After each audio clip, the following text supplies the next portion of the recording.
Sabe aquela pílula que a gente toma às vezes sem nem pensar direito? Pois é, a jornada dela dentro do nosso corpo é, uau, uma verdadeira aventura microscópica. Uma história cheia de obstáculos, alvos super precisos e missões que precisam ser cumpridas. Essa pergunta parece simples, né? Mas a resposta é uma viagem fascinante. A gente engole e pronto. Mas o que acontece depois? É isso que vamos desvendar. Todo o processo que a ciência estuda para garantir que os remédios cumpram o que prometem. Certo, então vamos lá. A primeira parte dessa jornada pode ser vista como uma baita pista de obstáculos. Antes que o medicamento consiga fazer o trabalho dele, ele precisa primeiro sobreviver ao que o nosso próprio corpo faz com ele. E essa pista de obstáculos, claro, tem um nome científico: farmacocinética. É um nome meio complicado para uma ideia até que simples, que é o estudo do movimento do fármaco, ou seja, tudo o que o nosso corpo faz para processar e, no fim, eliminar aquele remédio. E essa jornada acontece basicamente em 4 fases. Primeiro, a absorção, que é quando o remédio finalmente entra na nossa corrente sanguínea. Depois, vem a distribuição, que é ele se espalhando pelo corpo. Em seguida, a metabolização, em que o fígado geralmente dá uma transformada nele. E, por último, a excreção, que é quando o corpo o elimina. E aí vem a pergunta que não quer calar. Com essa gincana toda acontecendo, quanto do remédio de fato consegue chegar onde precisa? A resposta para isso é, sem exagero, um dos conceitos mais importantes em farmacologia.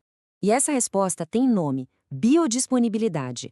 Esse conceito mede exatamente a porcentagem do remédio que sobreviveu à pista de obstáculos e que está de fato disponível para agir no corpo. Se a biodisponibilidade de um remédio é baixa, quer dizer que grande parte dele se perdeu no caminho. Outro conceito super importante é a tal da meia-vida. Pensam nela como um cronômetro que mede quanto tempo o corpo leva para se livrar de metade daquele medicamento. É exatamente por isso que alguns remédios a gente toma de 8 em 8 horas e outros só uma vez por dia.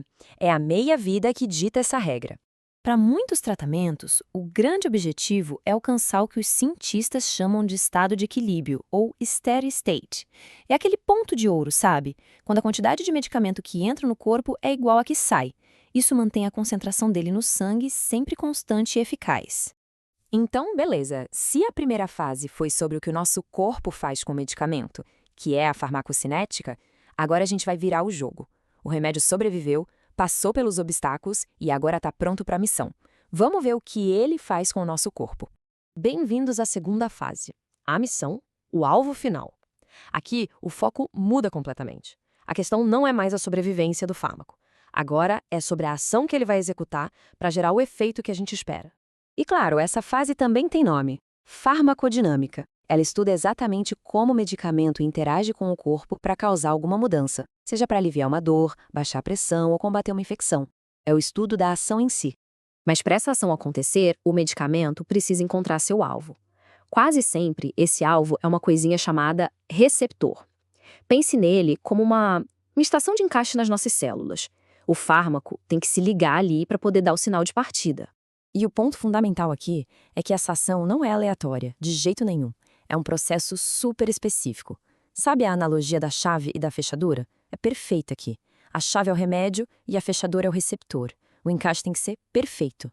E uma vez que a chave encontra a fechadura, ela pode fazer basicamente 2 coisas.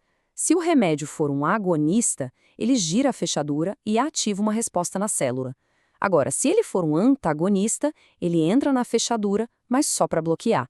Ele impede que outras substâncias consigam ativar aquele receptor. Ok, então o remédio sobreviveu, encontrou o alvo e agiu. Mas, deu certo? Como a gente mede o sucesso dessa missão? Para isso, existem alguns parâmetros-chave que nos ajudam a entender e até a comparar o quão bem um fármaco realmente funciona. Basicamente, são 3 conceitos principais que vão definir o sucesso dessa interação: afinidade, eficácia e potência. Cada um desses termos descreve um aspecto diferente da performance do medicamento lá no seu alvo. Vamos entender isso de um jeito fácil. Pensa assim: a afinidade é como se fosse um ímã, é a força com que o remédio gruda no receptor. Já a eficácia é o que acontece depois que ele gruda, é a capacidade dele gerar uma resposta. E a potência? Bom, a potência tem a ver com a dose. Um remédio muito potente precisa só de um pouquinho para fazer um efeito gigante. Então, daquela pista de obstáculos da farmacocinética até a missão final da farmacodinâmica, cada medicamento que a gente toma passa por essa jornada. É uma história complexa de sobrevivência e de ação, tudo acontecendo numa escala minúscula, bem aqui, dentro de nós. E isso tudo nos deixa como uma reflexão, né? Entender essa jornada foi o que permitiu criar os medicamentos que temos hoje. Mas e o futuro? À medida que a ciência avança, o que a gente pode esperar? Talvez jornadas ainda mais precisas, com menos obstáculos e alvos ainda mais inteligentes. Essa história, com certeza, está longe de terminar.